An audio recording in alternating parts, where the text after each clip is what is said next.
And so when I say Chinese, I want you to scream out the nation that's associated with this. For example, if I say Chinese, you're going to say what? China. All right, let's say it with authority. When I say Chinese, you say what? China. All right, that's just a test right there. So here we go. Chinese. China. Russian. Russia. Italian. Italy. German. Germany. Swedish. Sweden. Korean. Korea. Egyptian. Egypt. Nigerian. Nigeria. Black. Exactly. Nothing. Tell him, Pastor. Tell him, Pastor. Black, nothing. I hope you were able to successfully identify the issue.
The main character is a guy just like me. I wouldn't even have to act, just be myself. Oh, Godfather, I don't know what to do. I don't know what to do. I'm so glad you're here because you can bring great clarity. Can you tell us a little bit about the Sephardic Jews and how they were scattered because they went west? I sure can. Because the reason why I want to is because a lot of them, and a lot of people don't know this, are in the Caribbean. They are. In the islands. And you're one of them. I know that. I'm one of them. I know that. Because, a lot of folk don't know that those roots are there. One of the first batches of slaves that came to Jamaica, they were the Sephardic Jews. It's documented. And they're all over the Caribbean, South America, Central America, and even the South Central United States. Wow. And DNA testing is a factor in all this now. Genesis chapter 11, verse 10 explains the genealogy of Shem. Shem was a black man in Africa. If you repeat this fact, they can't laugh at you. If you repeat this fact, they can't laugh at you. If you repeat this fact, they can't laugh at you. I want to say peace and blessings, everyone. Hope all is well with you guys. Let me adjust my mic here. Let me pull it out here. All right. I think that'll do it. I want to say peace and blessings to everyone. Hope all is well with you guys. And hope you guys had a blessed Shabbat. And we had a blessed Shabbat on our end. Today, this evening, and I know this is an untimely, unscheduled live, but I really wanted to deal with Mother's Day. As you see on your screen, Happy Mothering Sunday. And should we celebrate Mother's Day? Should we not celebrate Mother's Day? By not celebrating Mother's Day, this particular day here, right? Is that breaking the law, statutes and commandments? Because one of the laws tells us to honor our father and our mother, right? So you can honor, truth be told, you don't have to honor this day because, truth be told, every day you should honor your father and your mother. So this lesson is really not about dishonoring the mothers, right? But this lesson is about giving proper clarity. I mean, because we could talk about Christmas. We know Christmas, the celebration of Christmas, we know it's rooted in paganism. No matter how many would try to slice and dice it. We know that Easter is rooted in paganism. No matter how many would try to slice and dice it, it's rooted in paganism, right? We know this. We know that the rabbit with chocolate eggs has nothing to do with the death, burial, and resurrection of the Messiah. And we know that December 25th has nothing to deal with the birth of the Messiah. No matter how many would try to twist it and, try to manipulate the timelines and all of that, the Messiah was not born on December 25th. So I want to make sure that we have proper clarity on this day. Just like I dealt with Lent, I dealt with Ash Wednesday, I dealt with Palm Sunday, I dealt with Christmas, I dealt with Easter, I dealt with New Year's, I dealt with a lot of different days that are set aside for celebration. So I'm not going to pass over this opportunity. I'm not going to pass up this opportunity to talk about Mother's Day or Mothering Sunday. So before we get started, let me just give some shout outs here. Let me see if I see a few people here, and we'll get started in the lesson. I want to say peace and blessings to Tina Brown. I want to say shalom to you. Appreciate you. Let's see here. Benita Jones. Want to say peace and blessings to you. Shalom to you as well.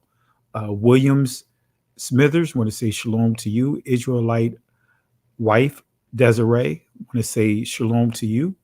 Keith Wilson, want to say peace and blessings to you, my brother. Hope all is well with you. Want to say shalom or shalom to you as well. Tiffany Moore, want to say shalom to you. And who else do we have here? Chosen by Yah, want to say shalom to you. All right. And let's see if any others joined in, because I know others are starting to jump in at this last moment, spare the moment, so to speak, live here. So I want to say peace and blessings to Yahwana Than. Want to say peace and blessings to you. Let's see, who else do we have here? Lemuria. Want to say peace and blessings to you. Lemuria Johnson. Want to say shalom to you. Naquan or Kwan. Want to say, let's see here, shalom to you. Who else do we have here? Diane Pillow, want to say shalom to you. Latanya, or should I say Latan Ya, want to say peace and blessings to you as well. Want to say hope and pray that you had a great Shabbat as well. And Don Za K, want to say peace and blessings to you. Truth be told, want to say peace and blessings to you. Shalom to you. All right. So let's go ahead and get into it, family. Let's get into it. And my apologies for those that are just coming into the room. If I don't mention your name right now, please, as the old school would say, charge it to my head, not my heart. All right. So if we have time, I'll go back through and cover and give shout outs to those that I may have missed, that may have jumped in without me knowing. So again, but family, we're going to go ahead and get into the lesson. And also my apologies. One of the clips that played accidentally earlier was from The Godfather. I didn't intend on that playing, accidentally hit the wrong video to play during the introduction. And also want to say peace and blessings to Faith Music Stokes. It's my buddy right here. I encourage you guys to purchase his album. We're going to have him on here on this platform to do an interview. We have to bring him on here. So that way you guys could get a sample of his music. Great brother. Kenny Ya, I want to say peace and blessings to you. Let's see here. Caribbean princess rather. Want to say shalom to you. Let's see here. Sister Carol, want to say peace and blessings to you. Charging you. Yeah, we charge you. All right. But appreciate it, sis. This is a last minute live here, but we're going to get into it. And Christopher Brownlee, shalom to you. All right. So let me go ahead and maximize the screen. And moderators, I appreciate you guys. You guys know what to do. If there's anyone if there's anyone who's out of pocket, so to speak. Anyone that's in the chat that's trolling, you guys already know what to do, right? You guys already know what to do. So let's go ahead and get started. Happy Mothering Sunday. Still baking cakes. Let me say that again. Happy Mothering Sunday. Still baking cakes. And I'm going to explain this here. Today, this session, we're going to cover the origins of Mother's Day. Should we celebrate Mother's Day? I'm going to answer these questions, right? But before we get into Mother's Day, let's start off by the stern warning that Paul gave. Apostle Paul gave a stern warning about a number of different things, but especially man-made holidays, Gnosticism. He gave a lot of warnings, and even some of the behaviors we see today in the church, see today in Catholicism. He gave a stern warning about this. And I'm not going to get into all what he warned about, but I encourage you guys to watch some of the previous lessons that I covered. And, I go into details of what Paul covered. So Apostle Paul gave a stern warning. 2 Timothy chapter 4, verse 1 through 5, it says this. I charge thee, therefore, before Yahweh and Adonai Yahweh Shai HaMashiach. Now, in your translation, it'll say the Lord Jesus Christ. All right. So Adonai Yah or Adonai Yahweh Shai HaMashiach, who shall judge the quick and the dead at his appearing in his kingdom. Preach the word. Be instant in season, out of season, reprove, rebuke, exhort with all long suffering and doctrine. For the time will come when they will not endure sound doctrine, but after their own lusts shall they heap to themselves YouTube platforms, Facebook pages, Instagrams, all kinds of social media sites. Oh, I'm sorry, that's not what it says here. Okay, let me read it correctly. But after their own lusts shall they heap to themselves teachers having itching ears, and they shall turn away their ears from the truth, and shall be turned unto fables. Goes on to say, but watch thou in all things, endure afflictions, do the work of an evangelist. In other words, continue to go out and spread this good news. Make full proof of thy ministry. And the actual Hebrew word for ministry, right? You'll see, you see the word work, but you also see that you see interchangeably, but also you will see the quap, right? You see a number of the letters that can be interchangeably with ministry as far as when we start dealing with the hand of the Most High. You see the yod, and you see the what is called many would refer to as the kuf or the kop, right? That's when I really want to focus on kop, right? Which means palm of the hand, right? And that particular letter points to work, right? And you'll see that word kop transliterates over to ministry. But anyway, make full proof of thy ministry. So again, you have a number of letters that can point to the hand. Like I said, you have the yod, outstretched arms. You have the kop, right, which, or also the kuf, right, which means palm of hand. But then we also have the quap, which means the balance, right? But the one that we really want to focus on is the kop, all right? But anyway, with that being said, so make full proof of thy ministry. Let me say that again. It says, make full proof of thy ministry. And we want to really hone in on this portion of his quote. And shall be turned into fables. Let me say that again. And shall be turned unto fables. So let's see what fables mean. right? We see the word mythos, right? This is the Greek word for fables, mythos, which means a tale, fiction, in other words, myth, and invention. So we see a lot of fables that's taking place among many that say that they are part of the body of the Most High, the body of Hamashiach, right? Many would say, talk about fables in terms of pointing the fingers at those in this awakening. It's amazing how they would take fables and try to correlate that to our heritage in terms of our genealogy, our lineage. They'll take that word fable and try to associate that with honoring the feast days, right? But the feast days, they are going to point you to honoring the Father through his Son, right? And thanking the Father for all what he has done for us. But the same people, many of those groups that are pointing the fingers at us, they are celebrating so many tales, so much fiction, in other words, myths. They are celebrating so many different things that began this invention or conception and other belief systems. Right? We already dealt with Christmas. We even dealt with St. Patrick's. St. Patrick's, that pagan celebration, is a celebration of genocide. All right. So we're going to deal with Mother's Day.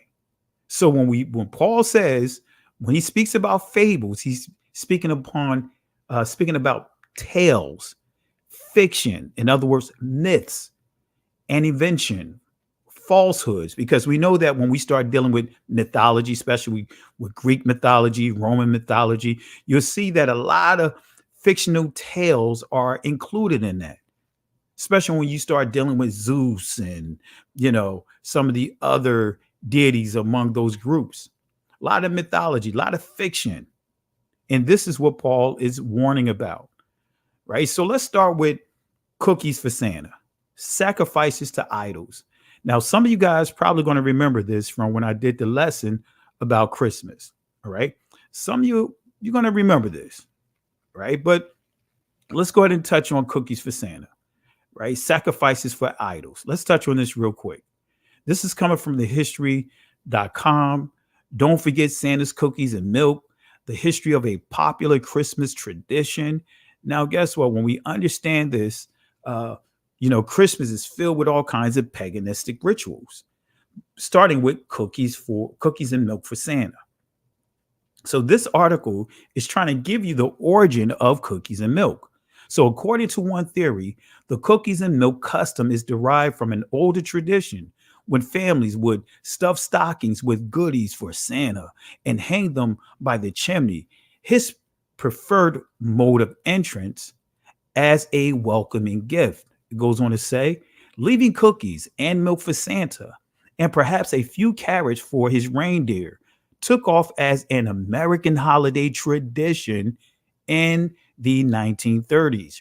Remember in the book of Matthews, the testimonies of Matthews, remember the Messiah had to deal with the Pharisees, right? Had to deal with the scribes pushing the elders, right? The traditions of the elders. Try to accuse the disciples of breaking the traditions of the elders. And the Messiah had to flip it on them, telling them that they are breaking the commandments of the Most High. So we have American traditions. We have traditions that was created by a lot of these people within the Christian church, the Catholic Church, created traditions and allowing traditions to trump the law, statutes, and commandments of the Most High. So it said here, took off as an American holiday tradition in the 1930s during the Great Depression. The original roots of this holiday food tradition go back even further, all the way back to ancient Norse mythology. Wait a minute. So the celebrating of Christmas, for example, for us, the traditions of cookies and milk, it says here, all the way to ancient Norse mythology. Right? Their language too was this English language that we're speaking right now. But anyway, that's a whole nother discussion. All the way to ancient Norse mythology. That is also the belief system of the Germans, right? The Germanic groups that come out of them, which again, you get English, you get the Dutch, you get the Celts, you get a number of other groups that stems from the Germanic origins. So Odin, the most important Norse god, was said to have an 8-legged horse named Sleipnir, which he rode with a raven perched on each shoulder. Okay, so where did this originate? Is it solely with the Norse that had these type of rituals, especially the cookies and milk? I'm going to give you scripture, right? Are there similar practices in scripture? Absolutely. Jeremiah chapter 7, verse 18. This is what it says. The children gathered wood, and the fathers kindled the fire, and the women knead their dough to make cakes to the queen of heaven, and to pour out drink offerings unto other gods, in other words, other deities, that they may provoke me to anger. Right? This is the children of Israel, the daughters. This is the women, right? But it didn't stop there because the men allowed it. The community allowed it. This is Jeremiah chapter 44, verse 19. Notice what it says. And when we burnt incense to the queen of heaven and poured out drink offerings unto her, did we make cakes to worship her and pour out drink offerings unto her without our men? So we still see what? The worship of the queen of heaven, right? Ishtar, or some of the other names that you may come up with, or that's used interchangeably with the queen of heaven, right? Astarte, Ishtar, Shakti, Shekinah or Shekinah or Shekinah. You guys heard that, right? All of that is intertwined with the worship of the queen of heaven. Matter of fact, the Catholic Church referred to Miriam as the queen of heaven. So Israel started worshiping false gods, false deities, especially the false deity Ishtar, right? The Babylonian goddess of love and fertility. So throughout the city, entire families supported this. Children gathered wood. In other words, this is where you get the Yule fire, the Yule log, right? The Chaldean word Yule means child. So we're dealing with child sacrifices, right? So the children gathered wood while their fathers lit the fires, and the women knead the dough to make bread to offer to this goddess called the Queen of Heaven. So what is the correlation of Mother's Day and making cakes for the Queen of Heaven? So I know you guys probably asking the question, what does that have to do with Mother's Day? What does this have to do with Mother's Day? What does this have to do with Mother's Day? All right. I'm glad you guys are asking those questions, right? What is Lent? Right. And I'm going to tie all of this together. I know some of you guys are like, well, how is all of this going to tie into Lent? What is the tie between Mother's Day and Lent? So I already dealt with the Queen of Heaven. Now let's deal with Lent. And then we're going to conclude with how all of this ties into Mother's Day, right? We're going to tie it all together. So let's deal with the introduction of Lent, right? The Catholic fast, right? The etymology dictionary definition of Lent says this, right? It says here, the 40 days of fasting before Easter, springtime, spring, the fast of Lent, lengthening of days. So let's deal with the origins of Lent. The origins of Lent. So from Saxon Lent, Monath, the lunar month of lengthening, in other words, of days, the lengthening of days. Fasting and abstination of the Lenten period was copied from the Roman Matronalia, or Feast of Mothers. Wait a minute, Feast of Mothers? That's going to tie into Lent, is going to tie into Mother's Day, right? The Roman Matronalia, or Feast of Mothers, celebrated during the calends of March and forbidden to men. The women performed their rites in the sacred groves between the Aventine, and this is when we say sacred groves, you're still dealing with Astarte, you're dealing with Asherah, you're dealing with Eostre, some of those other deities of other communities, Semiramis, all right? in Palatine Hills, where Sabine women used to sacrifice their harvest god Consus each year. After the Matronalia, Roman women observed a period of chastity and fasting until the festival of Ceres in April. This custom, originally intended to ensure the fertility and vitality of the crops, was copied by the Christian church and converted into the fast of Lent. And this is still going to tie into Mother's Day. This is still going to tie into Mother's Day. That's right. 40 days of weeping. We could say weeping for Tammuz, as G. Purry puts it here. Right. We also see that the Jewish community, as we know it, guess what? Coming up in July, they're going to go into the celebration or the honoring of Tammuz, the period of that. So we see in the Jewish community, Tammuz, we see that the 40-day Lent can connect to Tammuz, but we also see Tammuz being mourned, weeping, when you read Ezekiel chapter 8, the women weeping for Tammuz as being one of the abominations. All right. So Lenten period was copied from Roman Matronalia, right? Here's the Roman Matronalia that we touched on. Feast of the Mothers, a Roman holy day celebrated in the spring by women only, at the sacred grove established in pre-Roman times by the Sabine matriarchate.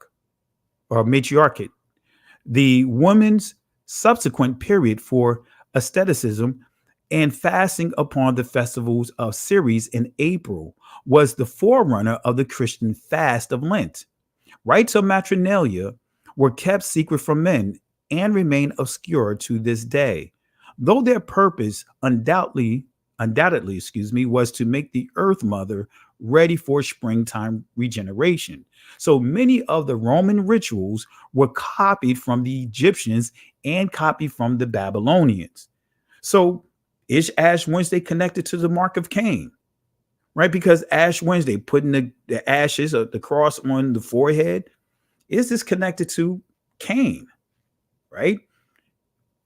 I want to start off with giving you an understanding of the Hebrew word oath, or here we see the Israeli pronunciation, oath, right? But not getting into the specifics, right? A signal, right?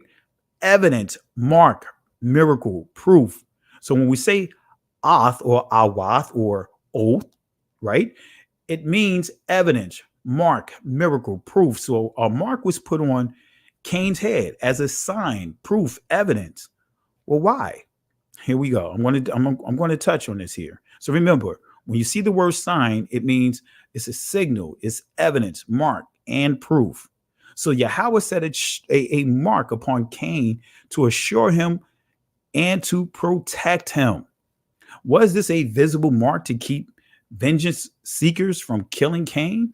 That's a good question. Was it a physical sign placed on the forehead of Cain to assure Yahweh's protection against anyone who would dare to go against his judgment? Well, Lent was initially practiced by the Babylonians, right? This is coming from the Two Babylons by Alexander Hislop, right? The Two Babylons. This is what he says about Lent. Notice what it says, right? A period which in the days of Tertullian, at the end of the 2nd century, was believed to have been the 23rd of March, right? And this is dealing with the crucifixion. This is what they believe. Don't have any credible substance on here, but believe that it was the 23rd of March, right? That festival was not idolatrous, and it was preceded by no Lent. So this is telling you even here that during this time, like the 2nd century, as far as the death of the Messiah, there was no Lent. There was no Lenten period. It says, it ought to be known, said Cassianus, the monk of Marcellus, right? It says, writing in the 5th century and contrasting the primitive church with the church in his days, that the observance of the 40 days had no existence. Basically, what this is telling you, that there was no such thing as Lent during the 2nd, 3rd century. That's what this is saying. That the observance of 40 days had no existence so long as the perfection of that primitive church remained invalid, right? So it goes on to say, whence then came this observance? So it's asking, so where did this observance of Lent come from?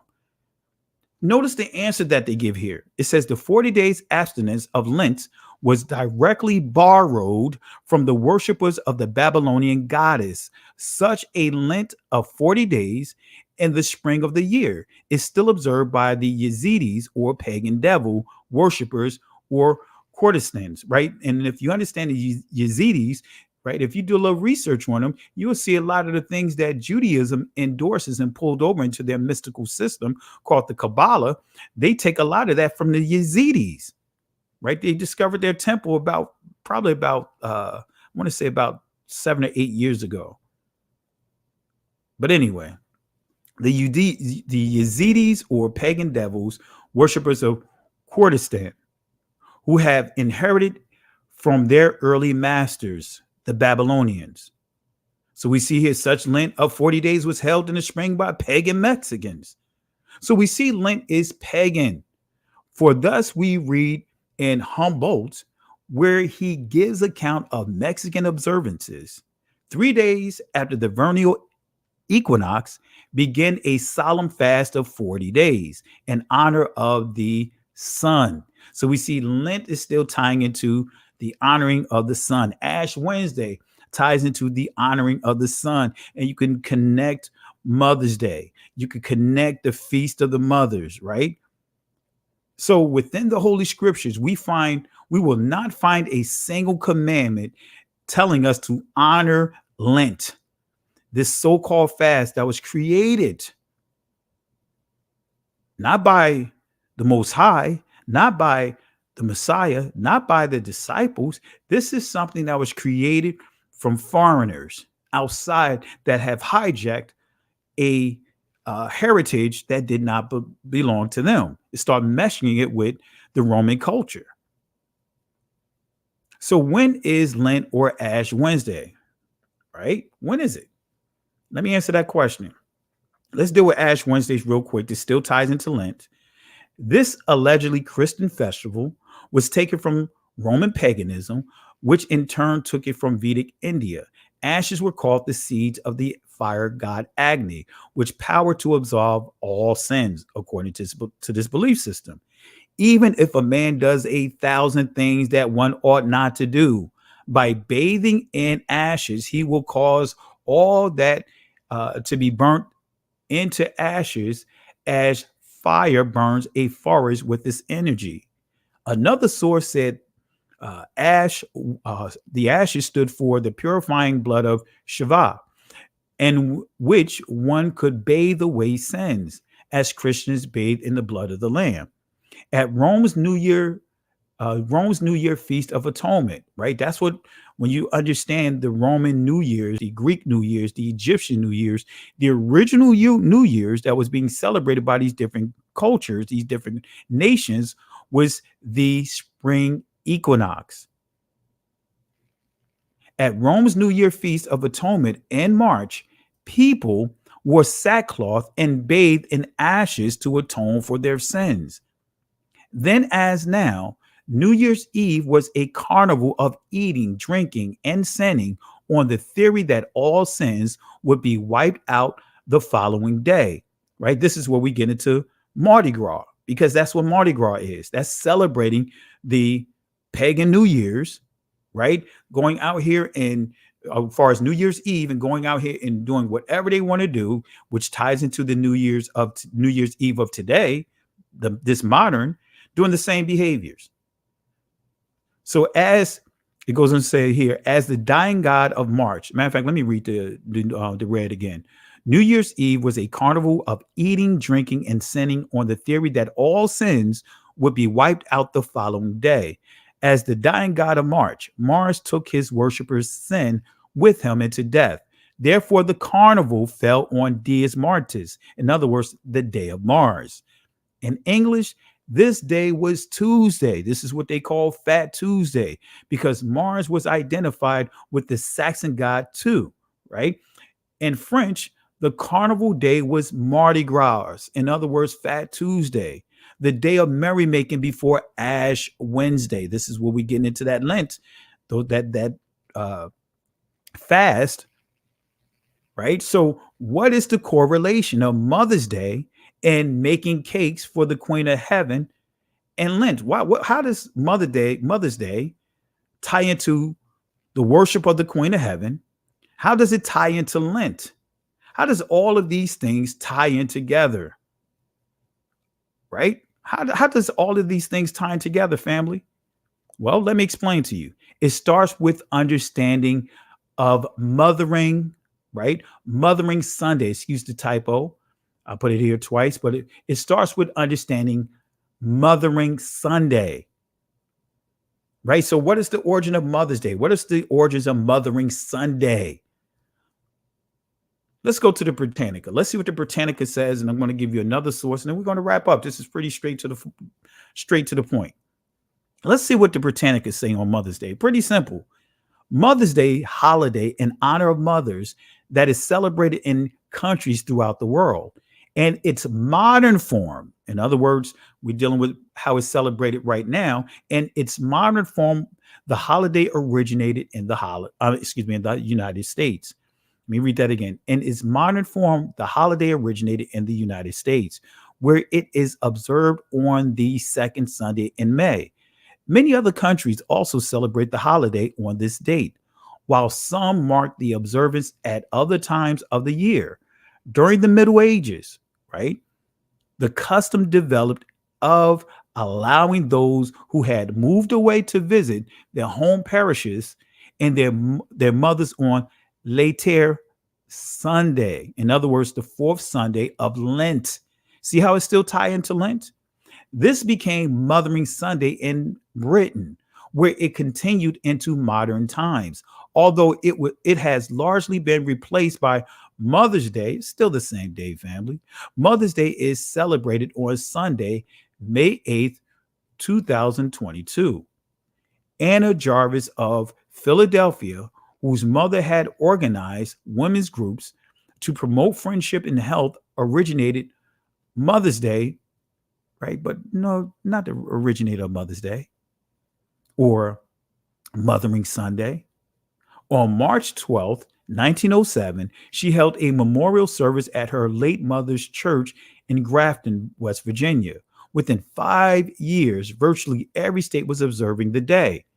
And in 1914, the U.S. President Woodrow Wilson made it a national day. And what's interesting, she began to protest against this Mother's Day, because she didn't like how it became, a moneymaker. She didn't like the, how it's been broadcasted, how it's being celebrated, that it was, in her mind, it was no longer focusing on the mother. It was more so making it into a day of money making. But notice what this says here. Festivals honoring mothers and mother goddesses date to ancient times, right? Phrygians, or however you pronounce it, excuse me for butchering it, held a festival for Cybele, the great mother of gods, as did the Greeks for the god Rhea. Likewise, the Romans adapted the practice to their own pantheon. Some countries have continued to observe ancient festivals, right? So again, allowing those who had moved away to visit their home parishes and their mothers on Later Sunday, the fourth Sunday of Lent. This became Mothering Sunday. So again, what is Mothering Sunday? What does this have to do with everything? How does this tie into the Queen of Heaven? How does this tie into baking cakes? How does this tie into all of that? Because we connected this to Lent. We know that mothering and Mother's Day comes from Lent, right? Now I need to show you how this ties into the worship of the Queen of Heaven, making cakes for her. Now notice this here, right? Mothering Sunday. English pagan Mother's Day. Let me say that again. English pagan Mother's Day, honored up to the 18th century AD. On the fourth Sunday of Lent, each person visited his or her mother with an offering of simnel cake.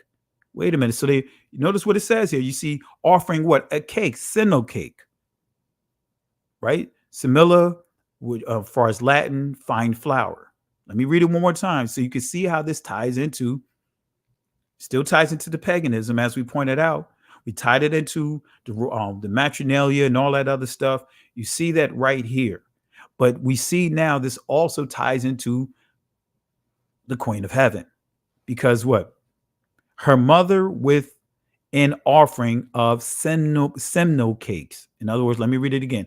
English pagan Mother's Day, honored up to the 18th century AD. On the fourth Sunday of Lent, each person visited his or her mother with an offering of simnel cake to receive her blessing.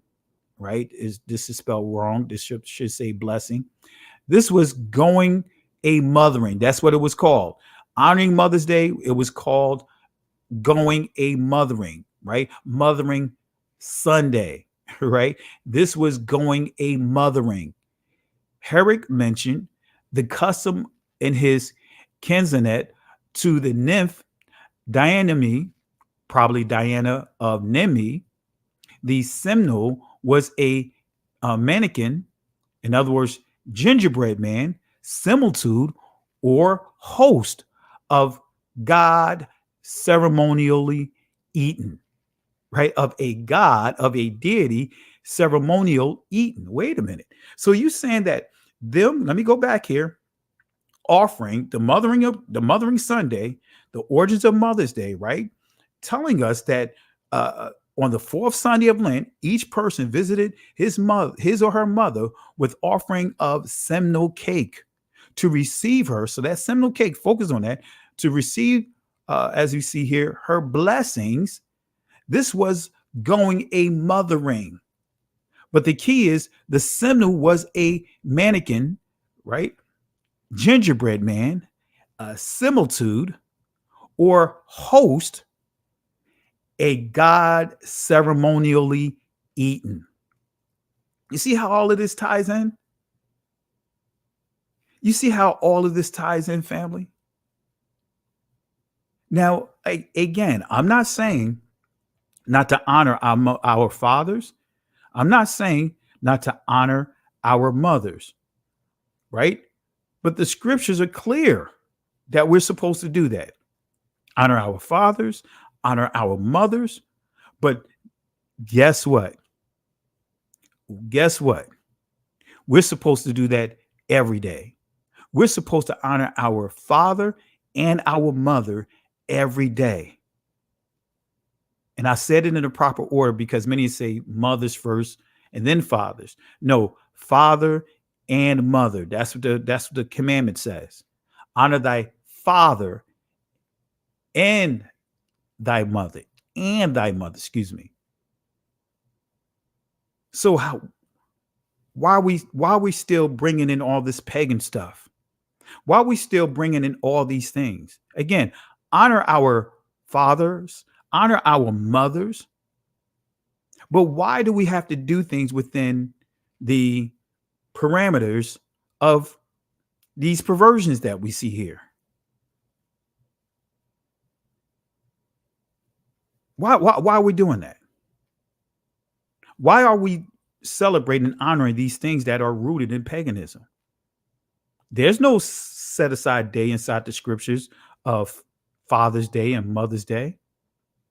Now we do know our Father, Yahweh Elohim, the Father, Abba, right? Our Father, he made it clear that the feast days is his. He made it clear that the Shabbat, every Shabbat, we're supposed to honor him. Honor him. Not doing what the Christian church has done, not doing what the Catholic church has done, said, you know what, we're going to make our own day of what we're going to use to honor, but we're not going to honor the Father. We're going to honor the resurrection of his Son on the first day of the week, we're going to say that that's the true Lord's Day. That's the true Most High's Day. We're going to say it's the first day of the week. So we're going to base all of our celebrations on that day. If you notice, most of the celebrations that they have, first day of the week, right? Mother's Day, as we see, first day of the week. When they know and we know that the Messiah was resurrected on the Shabbat. That's one of the great signs that the Most High told Israel in Exodus, that the Shabbat was going to be a sign forever between us and him. And one of the great signs he's given us is the resurrection of his son. That's a miraculous thing that took place. And this happened during what? The Shabbats, plural, during the honor of Passover, during the honor of the Feast of Unleavened Bread. All of these days were during what? A period of Shabbats. Family, we can't get away from this. Now, again, I want to make this clear for those that are jumping in late. I am not saying not to honor our fathers, not to honor our mothers, but guess what? We are not supposed to do as others do. We are not supposed to do as Paul pointed out in his letter, fables.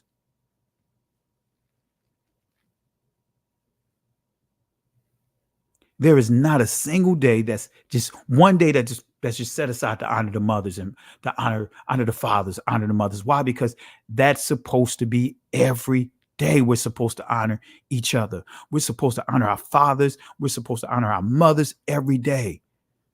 Now you got Children's Day. You got all kinds of days that they got set aside and making money off of it. That's why the very person that promoted Mother's Day in this country decided to back away from it.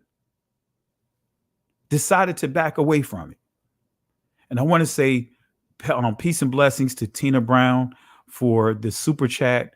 Right, I really appreciate you. Actually, you are the very first super chat. So I really appreciate you for doing this, sewing into this teaching. Really appreciate you.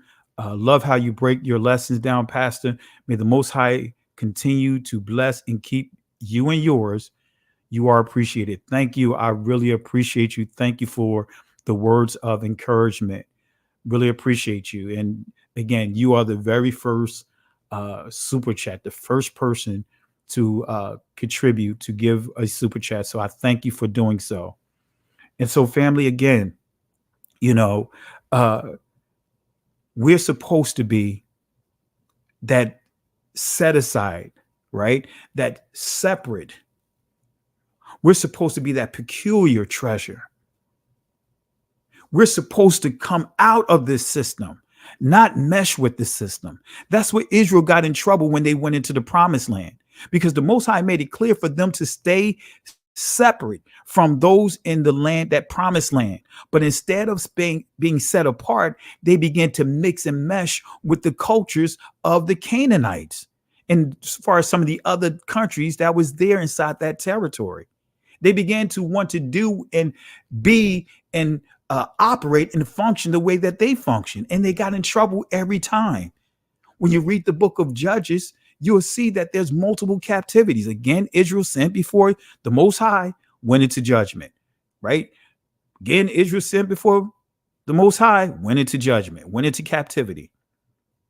We're not supposed to be like the other communities, the other cultures. We have a culture that the Most High put together for us to stay what? Separated from, or separate from, the other cultures. See, my wife and I, she'll tell you back in the day, right? When we first met, and I never forget, right? Christmas came around, told her I don't celebrate Christmas, which I didn't.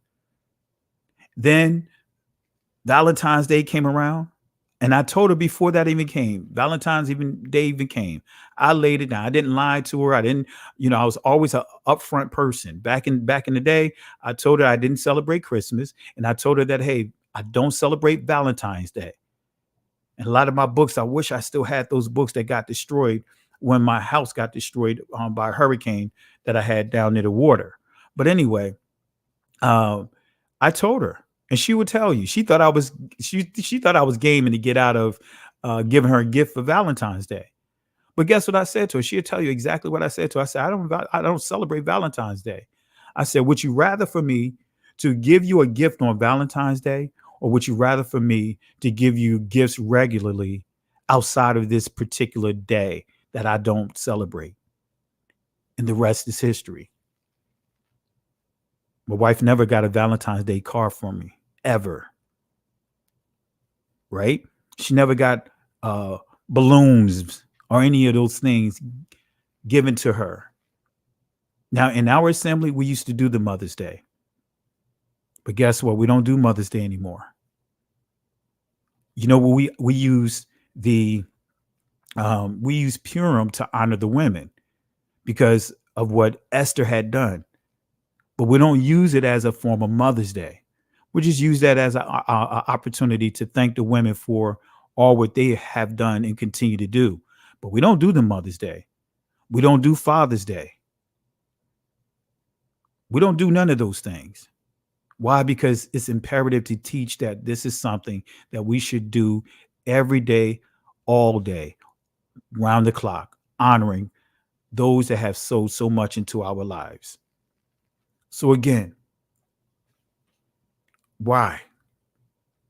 Why are so many people celebrating these days?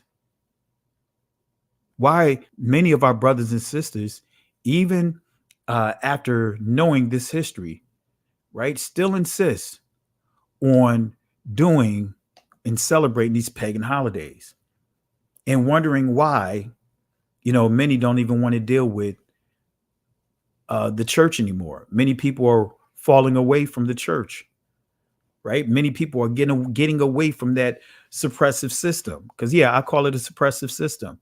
It serves its purpose. You can learn some good things out of it. A lot of different organizations, you can learn some good things out of it. But guess what? You don't have to have Christianity to have Christ. You can leave Christianity and still have Christ. See, that's one of the hoaxes, one of the biggest deceptions that the church would teach. If you're leaving the church, if you're leaving Christianity, then you don't have Christ. Guess what? Most of you guys left Christianity. You still have the Messiah.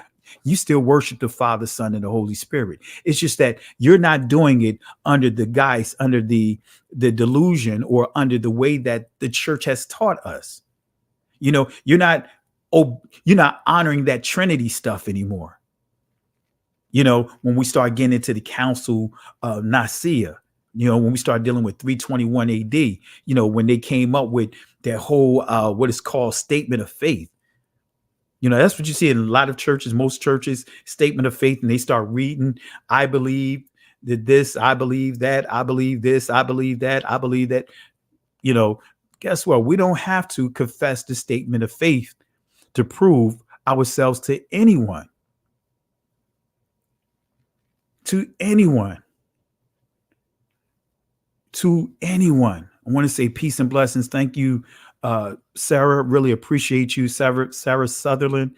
Since you like that super chat, here's another one. Thank you for the work. Thank you. I appreciate you, my sister, for just supporting the channel and family. It's not about the money. It's about pushing this word. And what we're going to do, what I plan on doing, is I'm going to put some mugs together. I'm going to put some T-shirts together, and I'll let you know. I'll post it. And I'm not selling T-shirts and giving these mugs out for the sake of trying to make money.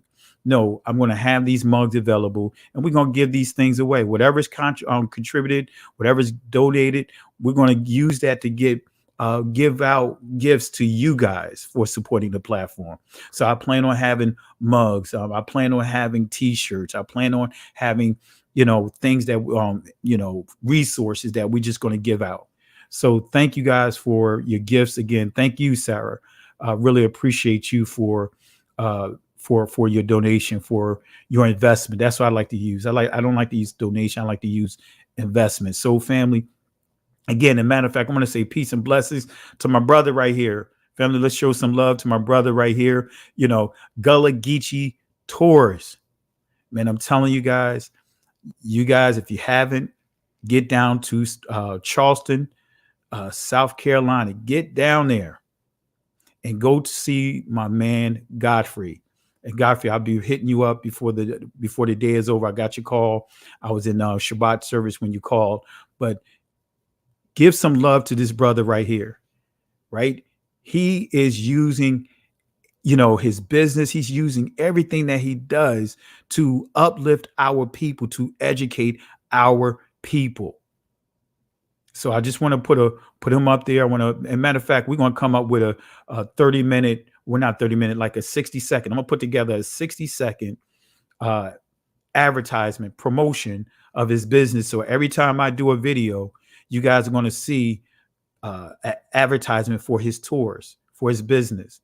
But when you go down to Charleston, don't go to anyone else but my brother Godfrey, our brother Godfrey. His teaching is truth.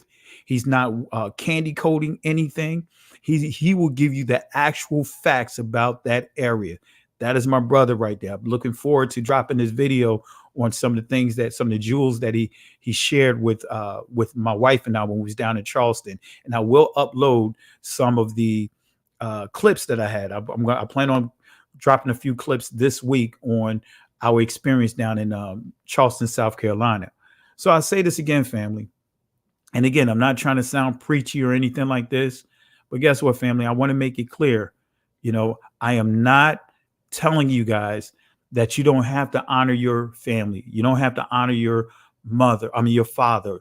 You don't have to honor your mother. No, that's not what I'm saying.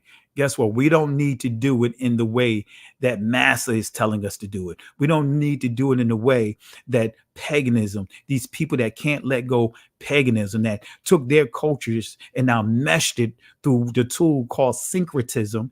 And now we have brothers and sisters that's strung out on this stuff. I want to say shout outs to my brother here, Stay on Fire Ministry. Really appreciate the donation here, or should I say the investment, and really appreciate you, my brother. And what I'm going to do here, I'm going to drop the link here. And my brother Godfrey, if you're able to do it, come on. I would love for you to just say hello to the people if your schedule permits it. So I'm going to bring you on. I'm going to drop the link in the comment section. And, if you're able to, come on. And just say hello to the people. If not, I understand. So I'm dropping the link inside the comment section. All right. So again, family, let's be supportive of each other, especially this brother right here that is really doing so much for the kingdom. And again, that's why tonight or this afternoon, I really wanted to touch on. I know it can be a touchy subject to some of our loved ones, to some of our family members. But we have to tell the truth. We have to tell the truth. It's amazing how we see things today, right? It's amazing how we see things today, right? The things of the Most High is viewed as being paganism. Is viewed as being what they would like to use the term Judaizers, right? Because of holding on to the law, statutes, and commandments. But the same people that call us Judaizers would be the same people that is promoting paganism. That's promoting what we just pointed out, that's rooted in paganism. The same people that is coming against us are the same people, right, that are doing the very things that they're trying to point the fingers at. Got their Christmas trees up. Some of them just went, had their kids participating in Easter egg hunts. And I'm telling you right now, I can tell you right now today, Golden Corral is filled to the brim. It's packed at Golden Corral right now. Whatever buffet spots that are out in your areas, they are packed right now. Packed right now for this day that is rooted in paganism. See, what's cool about it is with my wife, guess what? We go out to eat all the time. I make sure I tell our children, it's not my responsibility to honor your mother as being a mother to you guys.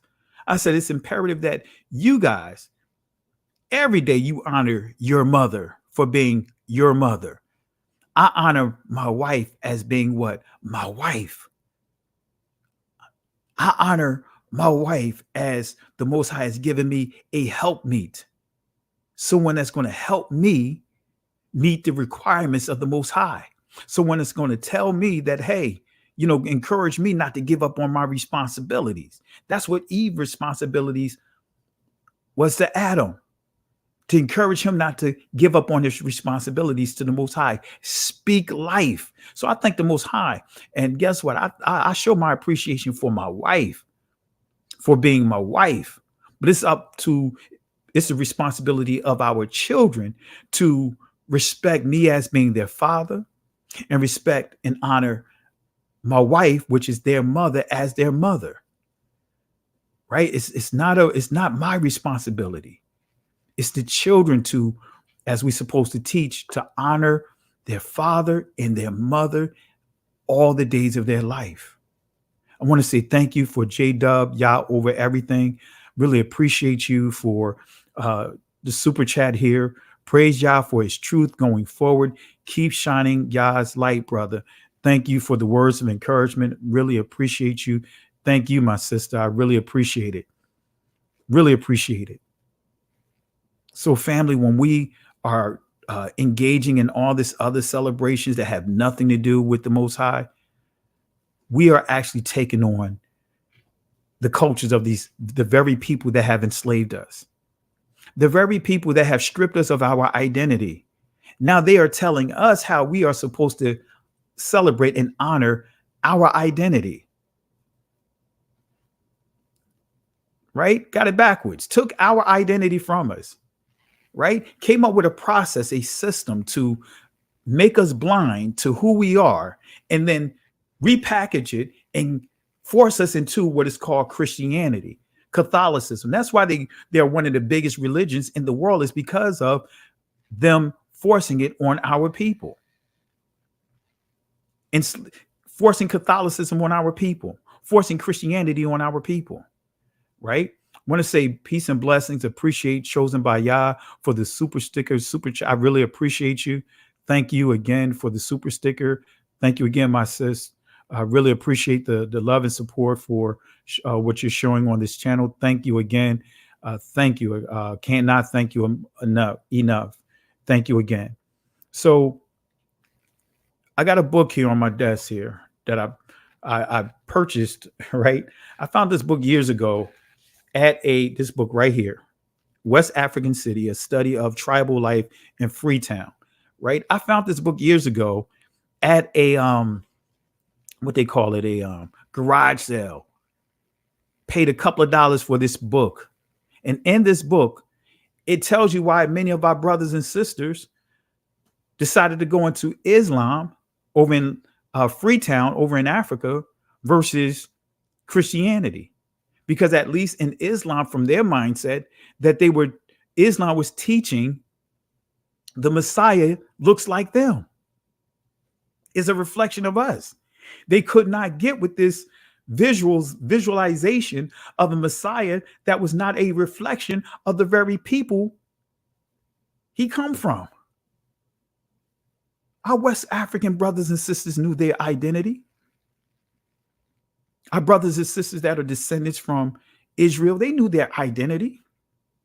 They always knew this.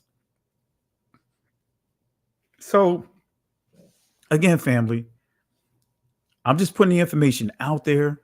It is up to you on what you're going to do with this information. So I want to say this one more time before we wrap up. I do not support Father's Day. I do not support Mother's Day. But I do believe in honoring our father, our mothers, every day of the week. Every day, you make a point to reach out to your father and your mother. If they're still living, reach out to them. and just say hello to them. And I guarantee you that will brighten up their day.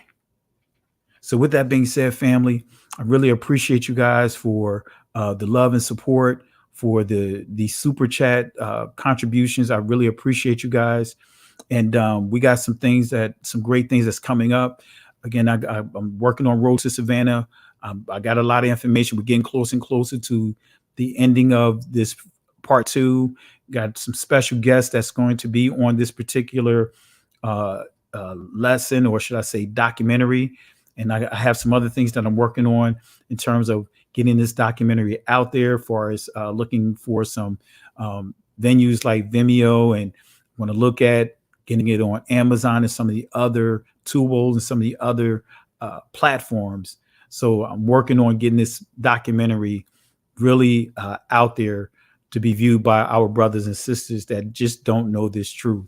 So with that being said, I'm going to go ahead and wrap up in the words of Moses, right? Exodus chapter 14, verse 13 and 14, right? Israel they were panicking, right? They were upset. They were scared. They were afraid that they came out of Egypt, and now, right, they had what seemed to be a stumbling block. They had what seemed to be a dead end. They had water in front of them, and now the Egyptians decided to pursue them and want to take them out. So Moses through the Most High, had to encourage the people with these encouraging words. He said, "Fear ye not, stand still and see the salvation of Yahweh. These Egyptians that you see here today," right? These Egyptians, these strongholds, these stumbling blocks that you see here today will never have power over you ever again. But he didn't stop there. He said, the Most High will fight for you, but you have to hold your peace. You have to hold your peace. You have to hold your peace, family. So before we close out with the final word, let me give the garbage can to many of those people that are teaching or deceiving our brothers and sisters with paganism. So let me give the garbage can right now before I wrap up.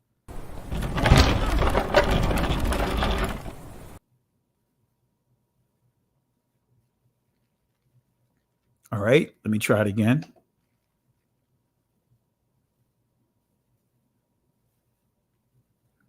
All right.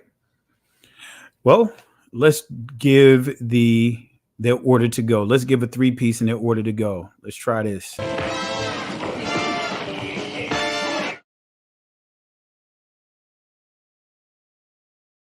Toss this trash out. Let's give them their orders to go.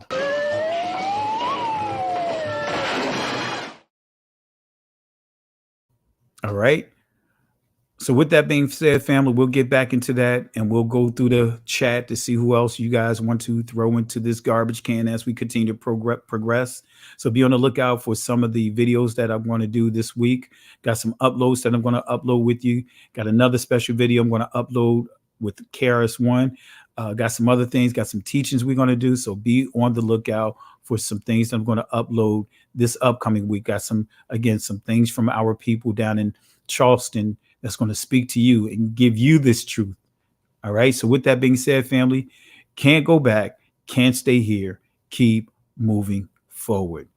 Shalom.